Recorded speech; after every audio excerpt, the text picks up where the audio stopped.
আসসালামু আলাইকুম। First technician YouTube চ্যানেলে সবাইকে স্বাগতম। আমরা আবারও নতুন একটি ভিডিও নিয়ে হাজির হয়েছি। সেটি হচ্ছে স্যামসাং A037F এর 467। সেটটির সমস্যা হচ্ছে ডিসপ্লে আমরা পাল্টাবো।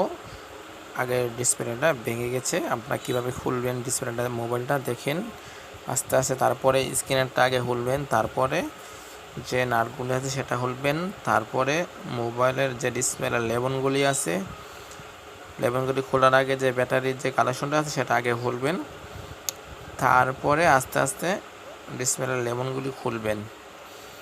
খোলার পরে তারপরে ভালোভাবে দেখবেন দেখি নিচেটা কি খুলতে হবে নাকি না খুলেই ডিসপ্লেটা আলাদা করা যাবে, সেটা আপনারা আস্তে আস্তে বুঝতে পারবেন। দেখেন, আশা করি না খুললেই হবে। আপনারা কীভাবে খুলবেন সেটাও দেখাই দিতেছি। নাটটা এরকমভাবে খুলবেন, নাটটি খোলার পরে তারপরে ডিসপ্লেটা যেটা